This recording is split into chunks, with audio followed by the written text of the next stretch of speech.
وہ بولے کیا واقعی تم ہی یوسف ہو؟ انہوں نے کہا ہاں میں یوسف ہوں، اور بنیامین کی طرف اشارہ کر کے کہنے لگے یہ میرا بھائی ہے، اللہ نے ہم پر بڑا احسان کیا ہے، جو شخص اللہ سے ڈرتا اور صبر کرتا ہے تو اللہ نیکوکاروں کا اجر ضائع نہیں کرتا۔ وہ بولے اللہ کی قسم، اللہ نے تم کو ہم پر فضیلت بخشی ہے اور بے شک ہم خطاکار تھے۔ یوسف نے کہا کہ آج کے دن تم پر کوئی ملامت نہیں، اللہ تم کو معاف کرے اور وہ سب سے بڑھ کر رحم کرنے والا ہے۔ یہ میرا کرتا لے جاؤ، پھر سے والد صاحب کے منہ پر ڈال دینا تو وہ بینا ہو جائیں گے، اور اپنے تمام اہل ویال کو میرے پاس لے آؤ۔ اور جب قافلہ مصر سے روانہ ہوا تو ان کے والد کہنے لگے کہ اگر مجھ کو یہ نہ کہو کہ بوڑھا بہک گیا ہے تو مجھے تو یوسف کی بو آ رہی ہے۔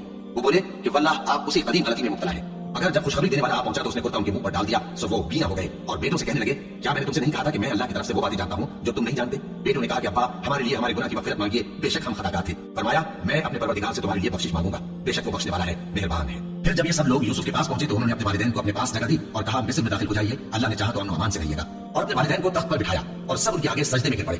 اور اس وقت یوسف نے کہا ابا جان یہ میرے اس خواب کی تعبیر ہے جو میں نے پہلے بچپن میں دیکھا تھا، میرے پروردگار نے اسے سچ کر دیا اور اس نے مجھ پر بہت سے احسان کیے ہیں کہ مجھ کو قید خانے سے نکالا، اور اس کے بعد کہ شیطان نے مجھ میں اور میرے بھائیوں میں فساد ڈال دیا تھا آپ کو گاؤں سے یہاں لایا۔ بے شک میرا پروردگار جو چاہتا ہے تدبیر سے کرتا ہے، وہ علم والا ہے، حکمت والا ہے۔